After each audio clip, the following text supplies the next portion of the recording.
আসসালামু আলাইকুম। আমার নাম কামরুন নাহার। আমি কুয়েতে দারুল কুরআনে চাকরি করি। বর্তমানে আমি অণুশক্তিনগরে আরবি ভাষা শেখাচ্ছি।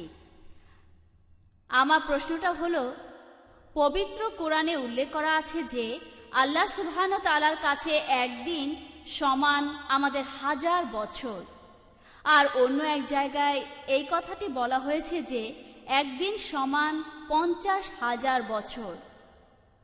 কোরআন কি এখানে পরস্পর বিরোধী কথা বলছে না? আপনি কি বলেন?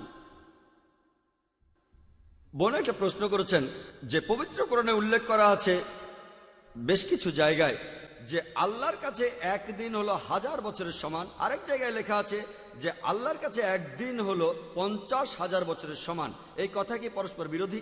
বোন, আপনি যে আয়াতের কথা বলেছেন সেগুলো পবিত্র কোরআনে আছে। সূরা আল হাজের 47 নম্বর আয়াতে উল্লেখ করা আছে, আর এছাড়াও সূরা সাজদার 5 নম্বর আয়াতে উল্লেখ করা আছে। বলা হয়েছে যে তোমাদের প্রতিপালকের নিকট একদিন তোমাদের গণনার সহস্র বছরের সমান। এরপর সূরা মারিজের 4 নম্বর আয়াতে বলা হয়েছে যে আল্লাহ সুবহানাহু ওয়া তাআলার কাছে একদিন এটা আমাদের মানুষদের সময়ের হিসাবে 50,000 বছর। এই দুটো কথাকে কি পরস্পর বিরোধী বলা যায়? আসলে পবিত্র কোরআনের এই আয়াতগুলো যা বোঝাতে চাচ্ছে, একটা ধারণা দিচ্ছে যে আল্লাহ সুবহানাহু ওয়া তাআলার সময়ের সাথে আমাদের পার্থিব সময়কে তুলনা করা যায় না।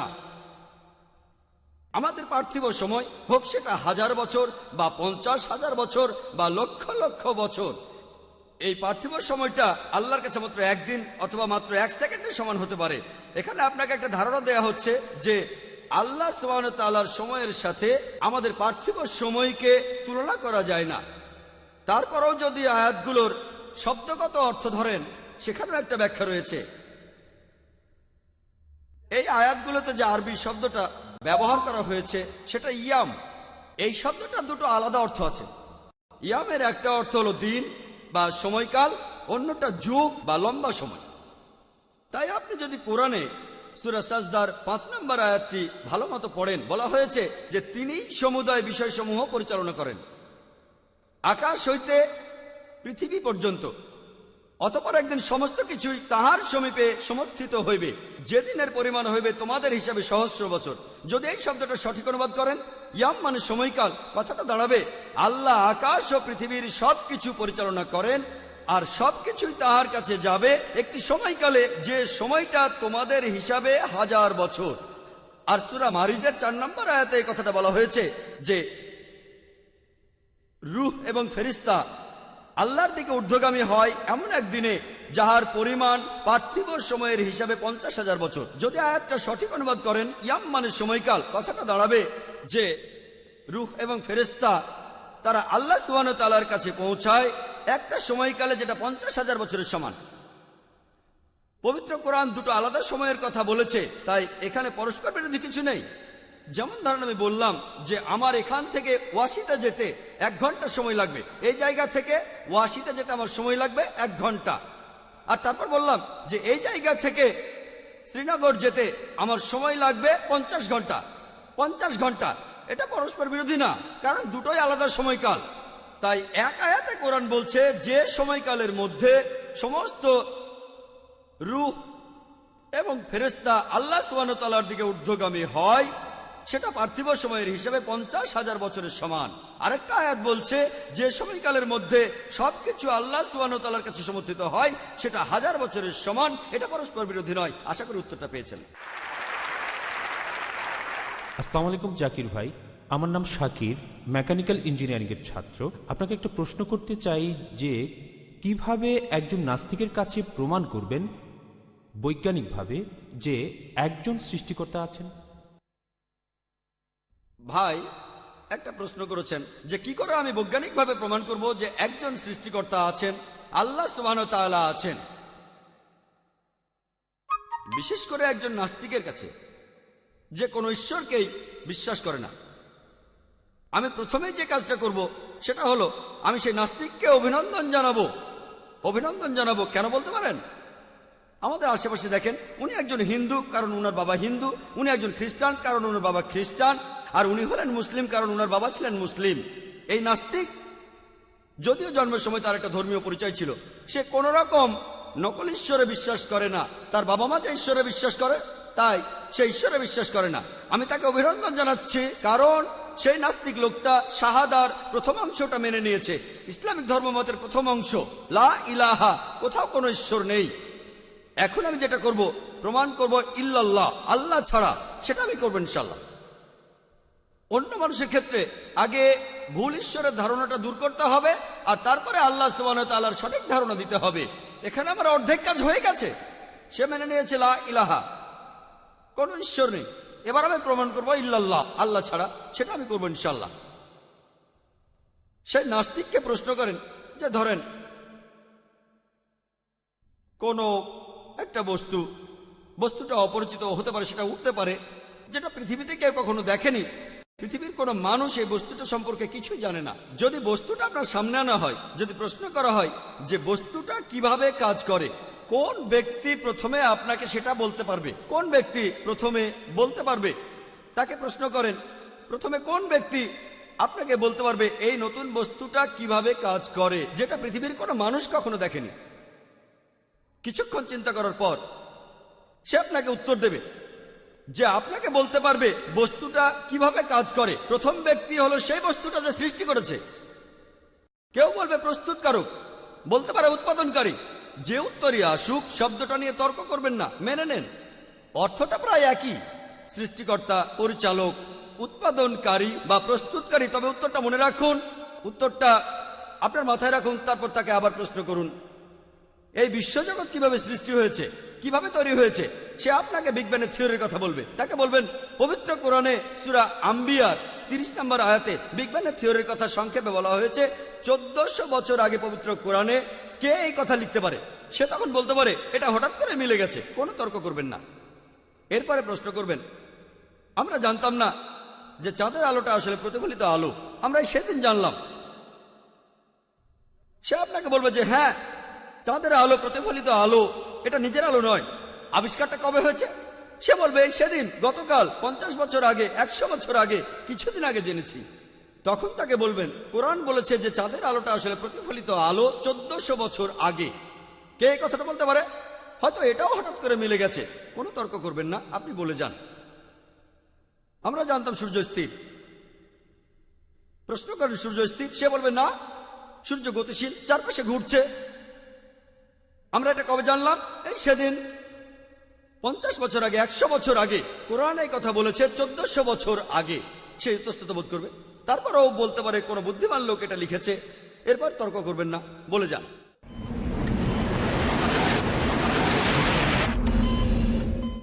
এরপর তর্ক করবেন না, বলে যান। এরপরে প্রশ্ন করবেন, আমরা জানতাম না যে চাঁদের আলোটা আসলে প্রতিফলিত আলো, আমরা সেদিন জানলাম। সে আপনাকে বলবে যে হ্যাঁ, চাঁদের আলো প্রতিফলিত আলো, এটা নিজের আলো নয়। আবিষ্কারটা কবে হয়েছে? সে বলবে সেদিন, গতকাল, 50 বছর আগে, 100 বছর আগে, কিছুদিন আগে জেনেছি। তখন তাকে বলবেন কোরআন বলেছে যে চাঁদের আলোটা আসলে প্রতিফলিত আলো 1400 বছর আগে। কে এই কথাটা বলতে পারে? হয়তো এটাও হঠাৎ করে মিলে গেছে। কোনো তর্ক করবেন না, আপনি বলে যান। আমরা জানতাম সূর্য স্থির। প্রশ্ন করেন সূর্য স্থির, সে বলবে না, সূর্য গতিশীল, চারপাশে ঘুরছে। আমরা এটা কবে জানলাম? এই সেদিন, 50 বছর আগে, 100 বছর আগে। কোরআন এই কথা বলেছে 1400 বছর আগে। সে ইতস্তত বোধ করবে। তারপরও বলতে পারে কোনো বুদ্ধিমান লোক এটা লিখেছে। এরপর তর্ক করবেন না, বলে যান। বিশ্বজগতের প্রাথমিক অবস্থা কেমন ছিল? সৌরজগতের সব উপাদান? সে আপনাকে বলবে সব ছিল ধোঁয়া। এটা কিভাবে জানলাম? আমাদের কাছে প্রমাণ আছে, আমাদের কাছে এভিডেন্স আছে। তাকে বলেন কোরআন এই কথা বলেছে 1400 বছর আগে। কে এই কথা বলতে পারে? সে ইতস্তত করবে। তার উত্তরের জন্য অপেক্ষা করবেন না, বলে যান। একটার পর একটা প্রশ্ন করতে থাকুন। আমি যেভাবে বললাম এভাবে একটার পর একটা প্রশ্ন করে যান। যে পানিচক্র এ সম্পর্কে কবে জেনেছি? কোরআন এটা 1400 বছর আগে বলেছে। পৃথিবীর সব জীবজন্তু পানি থেকে সৃষ্টি হয়েছে, এ কথা কে বলতে পারে? কোরআন উদ্ভিদবিদ্যা নিয়েও কথা বলেছে, পুরুষ এবং নারী। কে কথা বলতে পারে? এভাবে একটার পর একটা বলেন আর প্রশ্ন করেন কে কথা লিখতে পারে। এরপর তাকে বলেন একটা থিওরি আছে যার নাম থিওরি অফ প্রবাবিলিটি। ধরুন আপনার সামনে দুটো পথ আছে, তার একটা হলো সঠিক। এখন আপনি সঠিক পথটা বেছে নেবেন, তার সম্ভাবনা একেবারে আন্দাজে সেটা 1/2। ধরুন আমি একটা পয়সা টস করলাম, হেড পড়তে পারে অথবা টেইল। আমি ঠিক বলবো তার সম্ভাবনা 1/2। যদি 2 বার টস করি, আমি যে 2 বারই ঠিক মতো বলতে পারবো তার সম্ভাবনা 1/2 গুণ 1/2 অর্থাৎ 1/4, 25% সম্ভাবনা। যদি 3 বার টস করি, 3 বারই ঠিক বলবো তার সম্ভাবনা 1/2 গুণ 1/2 গুণ 1/2 সমান 1/8, 12.5%। একটা ছক্কার 6টা দিক থাকে। যদি একটা ছক্কা ছুঁড়ে দেই, আমি ঠিক মতো বলবো তার সম্ভাবনা হলো 1/6। যদি আমি 2 বার ছুঁড়ি, 2 বারই ঠিক বলতে পারবো তার সম্ভাবনা 1/6 গুণ 1/6, 1/36। এটাকে বলা হয় থিওরি অফ প্রবাবিলিটি। যদি ছক্কাটা 2 বার ছুঁড়ি, তারপর পয়সা টস করি, 3 বারই ঠিক বলবো সেটা 1/6 গুণ 1/6 গুণ 1/2 অর্থাৎ 1/72। আপনি তাকে বলবেন সম্ভাবনার কথা। যদি প্রশ্ন করা হয় পৃথিবীর আকার কেমন, অনেক উত্তর হতে পারে। কেউ বলবে সমতল, কেউ বলবে ত্রিকোণা, কেউ বলবে ষড়ভুজের মতো, কেউ বলবে একটা পঞ্চভুজ, কেউ বলবে সপ্তভুজ, কেউ বলবে বর্গাকার। ধরেন সব মিলিয়ে 10টা আকার আছে। কেউ বলবে গোলাকার বা বর্তুলাকার। এখন কেউ আন্দাজে ঠিক মতো বলতে পারবে তার সম্ভাবনা হলো 1/10। চাঁদের যে আলোটা, সেটা প্রতিফলিত আলো হতে পারে, আবার নিজের আলোও হতে পারে। কেউ আবারও আন্দাজে এটা ঠিকভাবে বলবে সেটার সম্ভাবনা হলো 1/2। এখন এই দুটোই পৃথিবীর আকার আর চাঁদের আলো, আসলে প্রতিফলিত আলো, কেউ আন্দাজে বলবে আর ঠিক মতো মিলে যাবে তার সম্ভাবনা 1/10 গুণ 1/2 সমান 1/20। পৃথিবীর জীবজন্তু কি দিয়ে তৈরি? কেউ বলতে পারে বালি, কেউ বলবে পাথর, কেউ বা বলবে অ্যালুমিনিয়াম, কেউ বলবে আবার সোনা। ধরেন 1000টা উপাদানের নাম বলবে। কেউ হয়তো বলবে পানি, আবার কেউ বলবে রূপা। 1000টা উপাদান, এখানে কেউ আন্দাজে উত্তরটা দেবে সেটা ঠিক হবে তার সম্ভাবনা এই থিওরি অনুযায়ী 1/1000। এই তিনটাই ঠিক হবে তার সম্ভাবনা। পৃথিবী বর্তুলাকার, চাঁদের আলো প্রতিফলিত আলো, আর সব জীবজন্তু পানি দিয়ে তৈরি, তার সম্ভাবনা সেটা হবে 1/10 গুণ 1/2 গুণ 1/1000। এটা তখন হবে 1/20,000, 0.005%। পবিত্র কোরআনে 1000-এরও বেশি আয়াতে বিজ্ঞান সম্পর্কে বলা হয়েছে। 3টা ক্ষেত্রে এই সম্ভাবনাটা 0.005%। আপনি যদি প্রবাবিলিটি থিওরি দিয়ে সবগুলো আয়াতের কথাকে বিচার করেন, উত্তরটা দাঁড়াবে প্রায় শূন্যের কাছাকাছি। থিওরি অনুযায়ী 1/10⁻50, এটা তখন শূন্যের কাছাকাছি। তখন আপনি সে নাস্তিককে প্রশ্ন করবেন, কে এই কথাগুলো লিখতে পারে? এখানে শুধু একটাই উত্তর দেয়া যায়। প্রথম উত্তরটা সৃষ্টিকর্তা, প্রস্তুতকারক, যিনি সব কিছু তৈরি করেছেন। এই উত্তর ছাড়া এখানে আর কোনো উত্তর নেই। বিজ্ঞান আজকের দিনে যেটা করছে, আসলে বিজ্ঞান ঈশ্বরকে বাতিল করছে না, ঈশ্বরের কিছু ধারণাকে বাতিল করছে। লা ইলাহা ইল্লাল্লাহ, বিজ্ঞান ঈশ্বরকে বাতিল করছে না, কিছু ধারণাকে বাতিল করছে। আশা করি উত্তরটা পেয়েছেন।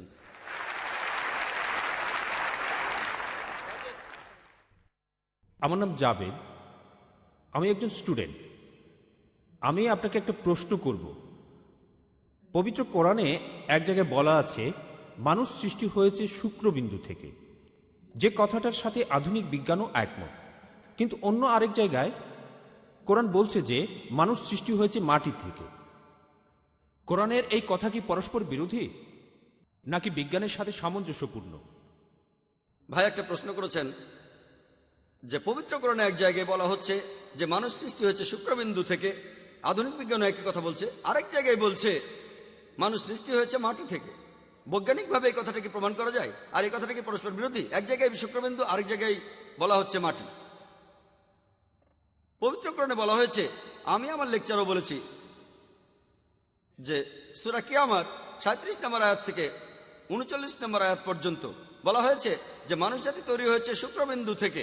আর এখনকার বিজ্ঞানও একই কথা বলে। এছাড়াও পবিত্র কোরআনে আছে সূরা হাজের 5 নম্বর আয়াতে উল্লেখ করা হয়েছে যে আল্লাহ মানুষ জাতিকে সৃষ্টি করিয়াছেন সামান্য মৃত্তিকা হইতে। আধুনিক বিজ্ঞান আমাদের বলে যে মানুষের শরীরে যে সব উপাদানগুলো রয়েছে সেই উপাদানগুলোর সব কয়টাকে আপনারা খুঁজে পাবেন মাটিতে, মাটির পৃথিবীতে। তাহলে কথাটা যে মানুষ জাতি সৃষ্টি হয়েছে মাটি থেকে বৈজ্ঞানিকভাবে প্রমাণিত। মানুষের শরীরে যে উপাদানগুলো আছে, মানুষের শরীরের গঠনতন্ত্র উপাদান, এই সবগুলো উপাদানই আপনারা খুঁজে পাবেন মাটির পৃথিবীতে। পরিমাণ অল্প বা বেশি হতে পারে। আপনার প্রশ্নের দ্বিতীয় অংশ, এটা কি পরস্পর বিরোধী? যে এক জায়গায় বলছে মানুষ শুক্রবিন্দু থেকে সৃষ্টি হয়েছে, আরেক জায়গায় বলছে মাটি, এটা কি পরস্পর বিরোধী? এখন পরস্পর বিরোধী হলো যখন দুটো বক্তব্য একটি মানলে আরেকটি মিথ্যে হয়ে যায়। দুটোই একসাথে সত্যি হতে পারেন না। এখন কোরআনে শুধু কথাই বলে নাই যে মানুষ শুক্রাণু থেকে সৃষ্টি হয়েছে, আরেক জায়গায় বলছে মাটি থেকে। কোরআন আরো বলছে সূরা ফুরকানের 54 নম্বর আয়াতে বলা হয়েছে যে তিনি মানুষকে সৃষ্টি করিয়াছেন পানি থেকে। তাহলে কি তিনটি পরস্পর বিরোধী? এখন আধুনিক বিজ্ঞানে এটা প্রমাণিত যে মানুষ তৈরি হয়েছে মাটি দিয়ে, শুক্রবিন্দু দিয়ে এবং পানি দিয়েও তৈরি হয়েছে। আমি একটা উদাহরণ দিয়ে কথাটা বোঝাই যে আমি বললাম 1 কাপ চা বানাবো, আমার লাগবে পানি। আরেকবার আমি বললাম যে 1 কাপ চা বানাতে আমার লাগবে চা পাতা বা চায়ের গুঁড়ো। এটা পরস্পর বিরোধী না, আমার দুটোই লাগবে। যদি মিষ্টি চা বানাতে চাই তাহলে চিনি দিতে হবে, যদি পানি কম চা বানাই পানি কমিয়ে দুধ বেশি দিতে হবে, আর যদি সুলেমানি চা বানাই তাহলে চায়ে দুধ দেওয়া হবে না। তাহলে এটা কন্ট্রাডিকশন না যে কোরআন বলছে মানুষ সৃষ্টি হচ্ছে শুক্রবিন্দু থেকে, মাটি থেকে আর পানি থেকে। এটা হলো আসলে কন্ট্রাডিস্টিংশন। এখন আমাদের জানতে হবে এই শব্দটার মানে কি। কন্ট্রাডিস্টিংশন মানে কোন বিষয় সম্পর্কে 2-3টা বক্তব্য যেগুলো একটা আরেকটার সাথে বিরোধিতা করে না। যেমন ধরুন আমি বললাম যে এই ভদ্রলোক তিনি সৎ, তিনি দয়ালু, স্নেহশীল, এটা কন্ট্রাডিস্টিংশন। কিন্তু যদি আমি বলি যে এই ভদ্রলোক সবসময় মিথ্যা কথা বলেন আর সত্যি কথা বলেন, এটা হলো কন্ট্রাডিকশন। কারণ দুটোই উল্টো কথা। যদি সম্পূর্ণ উল্টো কথা না হয় সেটা হবে কন্ট্রাডিস্টিংশন।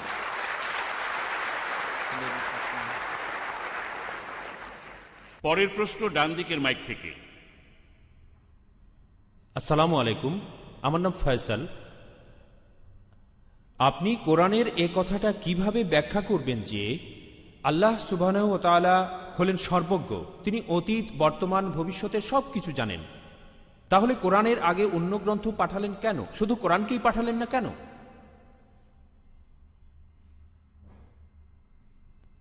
ভাই, আপনি প্রশ্ন করেছেন যে আল্লাহ সুবহানাহু ওয়া তাআলা কেন পবিত্র কোরআনকেই প্রথমে পাঠাননি, কেন তিনি আগে অন্যান্য কিতাবগুলি পাঠিয়েছেন তারপর কোরআন পাঠিয়েছেন। যেন আমাকে প্রশ্ন করলেন কেন আমি প্রথমে ডাক্তারি পড়াশোনা করিনি, কেন আমি প্রথমে ক্লাস 1, 2, 3 পাস করে তারপর ডাক্তারি পড়তে গেছি। আপনাকে ধাপে ধাপে এগোতে হবে। কোরআনের আগে যেসব আসমানি কিতাব নাজিল হয়েছিল, আমি এক কথা আগেও বলেছি, সেগুলো একটা নির্দিষ্ট জাতি আর নির্দিষ্ট সময়ের জন্য পাঠানো হয়েছিল। পবিত্র কোরআন নাজিল হয়েছে সমগ্র মানব জাতির জন্য, আর কোরআনের নির্দেশ পৃথিবীতে থাকবে চিরদিনের জন্য। সেজন্য আগের আসমানি কিতাবগুলি সেই সময়ের জন্য। আল্লাহ ঠিকই ভেবেছিলেন, তিনি সবকিছু জানেন, তিনি জানতেন কখন আসমানি কিতাব পাঠাতে হবে। এমন নয় যে আরো আগেই পাঠাতেন। যেমন একজন টিচার জানেন ছাত্রকে কতখানি পড়াতে হবে, এর বেশি পড়ানোর দরকার নেই। তাই আল্লাহ ঠিক করেছেন মানুষ এখন সেই স্তরে উঠতে পেরেছে যাতে তাদের উপর চূড়ান্ত কিতাব নাজিল করা যায়। আল্লাহ জানতেন যে তার আগের সময়টাতে নাজিল করা ঠিক হতো না, তাই আগের একটা আসমানি কিতাবও সংরক্ষণ করা হয়নি, শুধুমাত্র পবিত্র কোরআন বাদে। কারণ কোরআন সর্বশেষ এবং চূড়ান্ত আসমানি কিতাব। আর যদি কোরআনকে আল্লাহর বাণী হিসেবে প্রমাণ করতে চান, এটা 1400 বছর আগে প্রমাণিত হয়েছে, আজকেও প্রমাণিত হবে এবং আল্লাহর বাণী হিসেবে চিরকালই প্রমাণিত হবে ইনশাআল্লাহ। পরের প্রশ্ন মহিলাদের মধ্য থেকে। আসসালামু আলাইকুম ভাই, আমার নাম ফরিদা আনসারি। আমি একজন ল্যাবরেটরি টেকনিশিয়ান। কোরআন বলছে যে আল্লাহ এই মানুষ জাতির সৃষ্টিকর্তা। বিজ্ঞান কি এটার সাথে একমত? বোন একটা প্রশ্ন করেছেন, কোরআনে বলা হয়েছে যে আল্লাহ সুবহানাহু ওয়া তাআলা আমাদের মানব জাতির সৃষ্টিকর্তা। বিজ্ঞান কি এটার সাথে একমত? কোরআনে এই কথাটা অনেক জায়গায় বলা হয়েছে, আর শেষ আয়াতটা প্রজনন বিদ্যার স্তরের উপরে, অর্থাৎ সূরা মুমিনুনের 14 নম্বর আয়াতে উল্লেখ করা হয়েছে যে সর্বোত্তম স্রষ্টা কত মহান। বৈজ্ঞানিকভাবে কি প্রমাণ করা যায়? যে আল্লাহ আমাদের স্রষ্টা, কোরআন এর উত্তর দিয়েছে। পবিত্র কোরআনে বলা হয়েছে, সূরা তুরের 35 নম্বর আয়াতে উল্লেখ করা হয়েছে, এখানে প্রশ্ন করা হচ্ছে যে তোমরা কি স্রষ্টা ব্যতীত সৃষ্টি হয়েছ? এখানে যে আরবি শব্দটা, স্রষ্টাকে বোঝাতে যে আরবি শব্দটা ব্যবহার করা হয়েছে সেটা খালিক।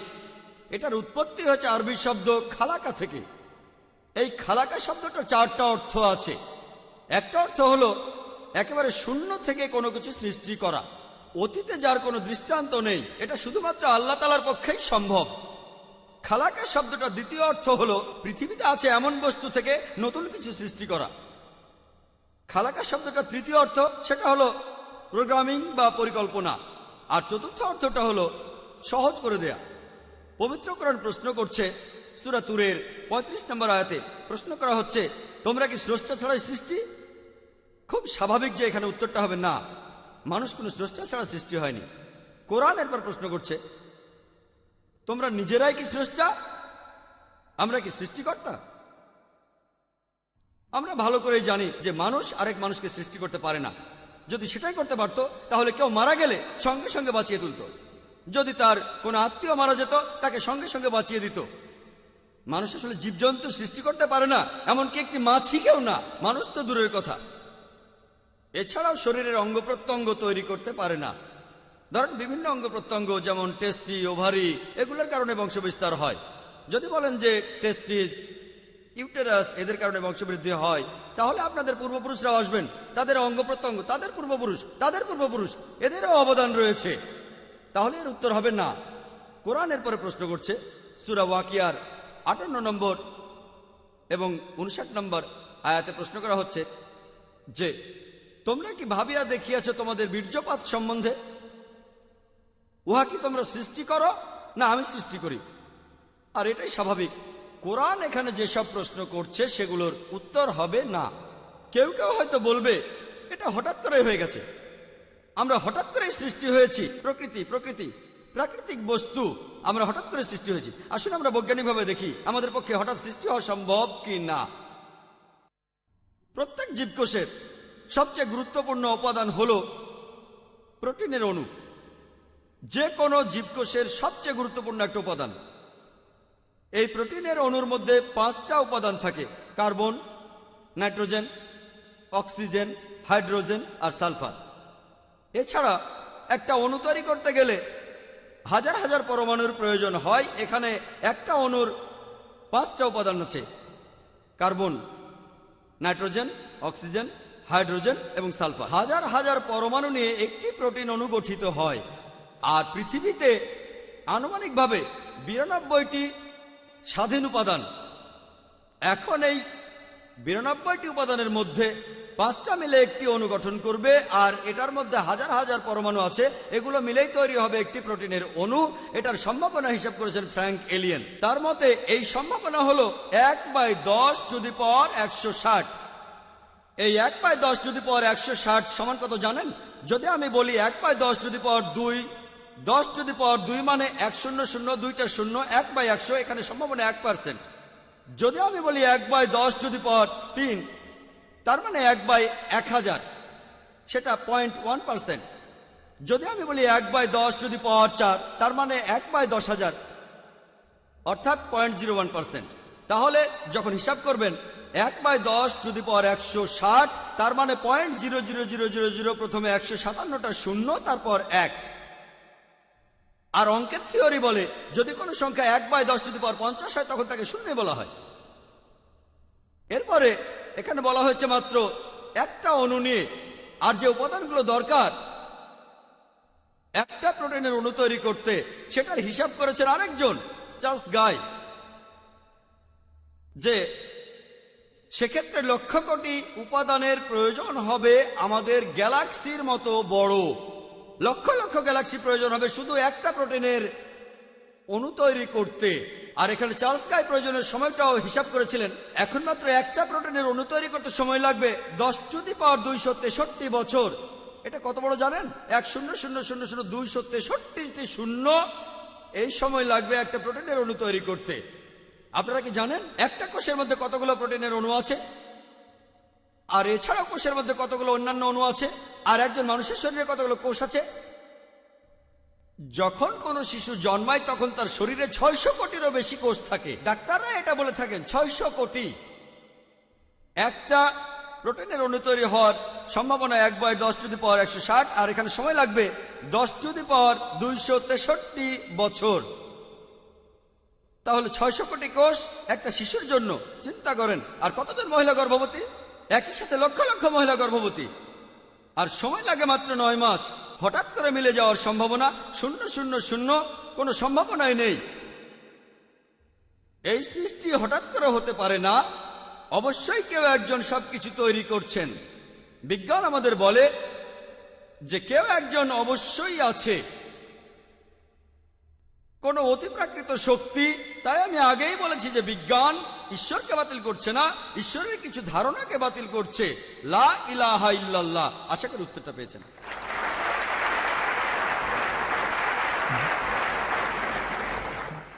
আসসালামু আলাইকুম, আমার নাম আশফাক, আমি একজন স্টুডেন্ট।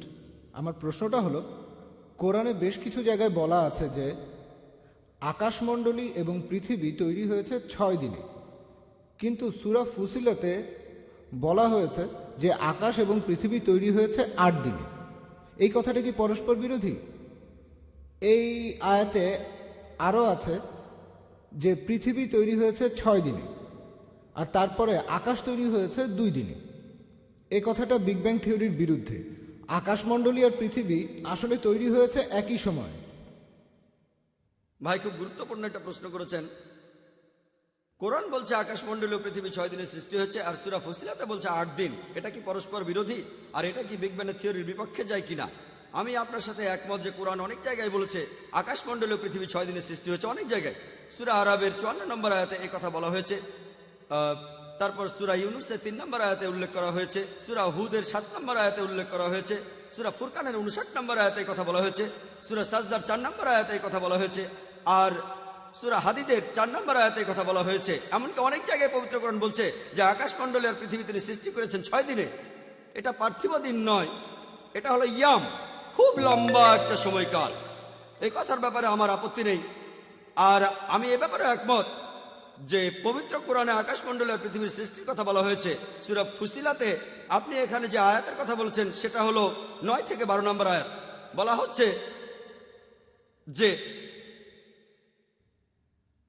তাহাকে কি অস্বীকার করিবেই যিনি এই পৃথিবী সৃষ্টি করিয়াছেন 2 দিনে? তোমরা কি তাহার সমকক্ষ দাঁড় করাইতেছ? তোমরা কি কাউকে তাহার শরীক করিতেছ? তিনি তো জগৎসমূহের প্রতিপালক। 10 নম্বর আয়াতে আছে তিনি ভূপৃষ্ঠে স্থাপন করিয়াছেন অটল পর্বতমালা এবং পৃথিবীতে খাদ্যের ব্যবস্থা করিয়াছেন 4 দিনে। 11 নম্বর আয়াতে বলা হচ্ছে অতঃপর তিনি আকাশের দিকে মনোনিবেশ করিলেন, যাহা ছিল ধূম্র বিশেষ।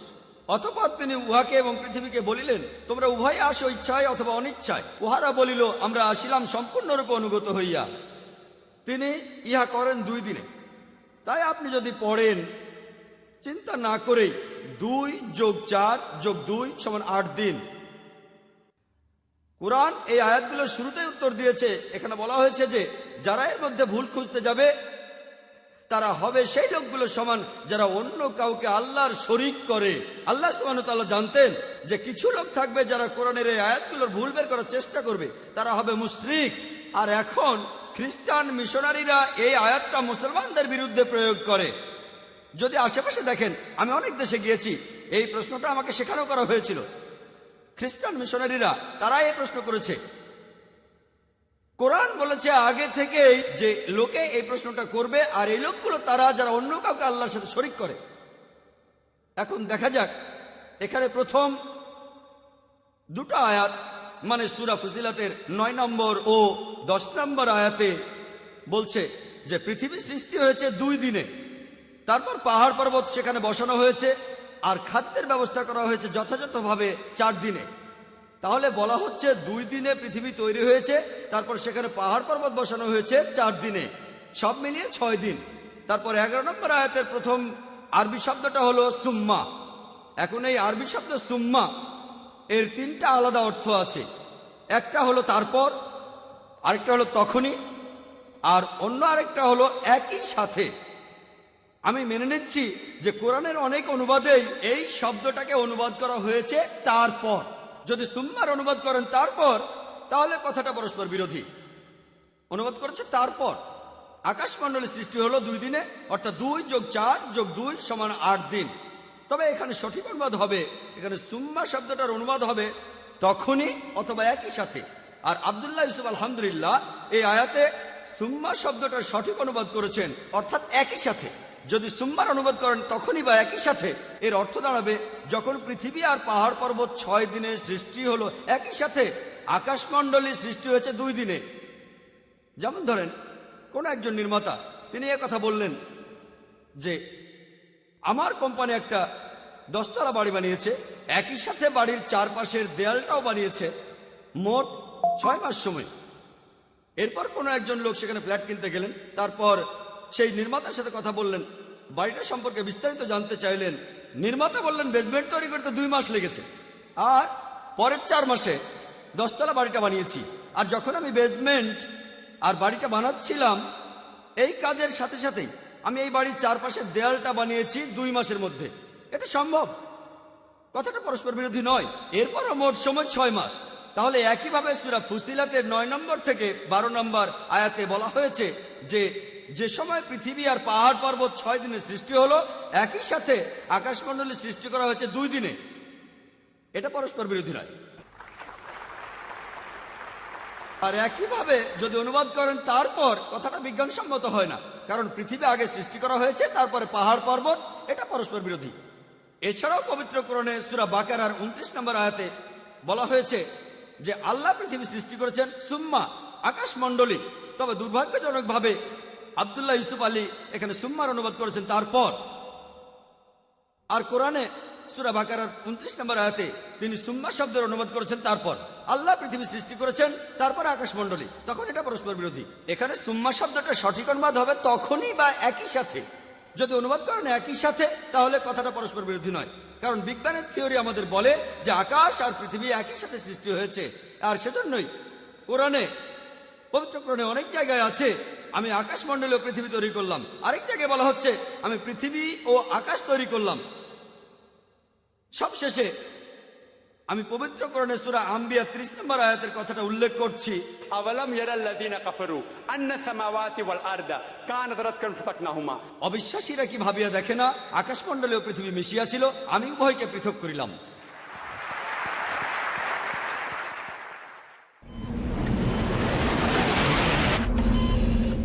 আমি ফারজানা মোল্লা। আমার প্রশ্নটা হলো মানুষের অর্থাৎ হোমোস্যাপিয়েন্সের বিবর্তন নিয়ে কথা বলছি। চার্লস ডারউইনের থিওরি, বিজ্ঞান এখানে ব্যাখ্যা দিচ্ছে যে প্রাকৃতিক নির্বাচনের কারণেই আজকে এই মানুষ জাতির সৃষ্টি হয়েছে। এখন ইসলামী বিশ্বাসের সাথে এই মতবাদটা পরস্পর বিরোধী হয়ে যাচ্ছে যে আমরা সবাই আদম আলাইহিস সালামের সন্তান। এখন এটা কিভাবে ব্যাখ্যা করা যায়? প্রশ্নটা খুবই গুরুত্বপূর্ণ।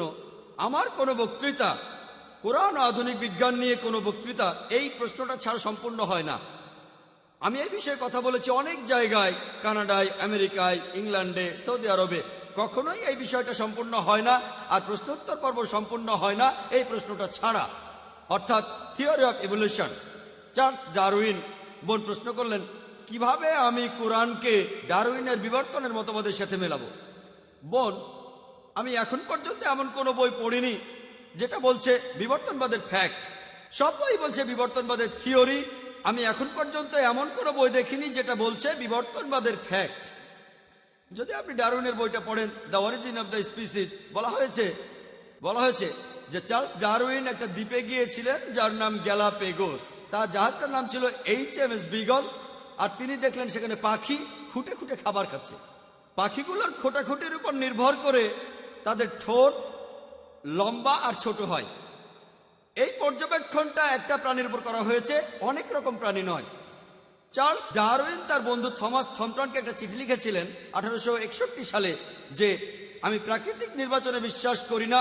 আপনি এই শব্দটাই বললেন। আমি বিবর্তনবাদের থিওরিতে বিশ্বাস করি না, কারণ আমার কাছে কোনো প্রমাণ নেই। আমি শুধু এই জন্যই বিশ্বাস করছি কারণ এই থিওরির সাহায্যে আমি ব্যাখ্যা করতে পারবো, প্রজনন তত্ত্ব, শরীর তত্ত্ব ইত্যাদি ব্যাখ্যা দিতে পারবো। চার্লস ডারউইন নিজেই বলেছেন এখানে অনেক ফাঁক আছে, তিনিও একমত না। তিনি নিজেই বলেছেন এখানে অনেক ফাঁক আছে। আর দেখবেন ঠাট্টা করে কখনো বলা হয়, তুমি যদি ডারউইনের সময় পৃথিবীতে থাকতে থিওরিটা প্রমাণ হয়ে যেত। তাকে ঠাট্টা করে বলা হচ্ছে বাঁদরের মতো দেখতে। আমরাই ঠাট্টা করে থাকি। এখন এই থিওরি পৃথিবীর অনেক জায়গায় মনে করা হয় আসলে এটা সত্যি। কারণটা জানেন? আমি স্কুলে ডারউইনের থিওরি পড়েছি, এমনকি এখনো পড়ানো হয়।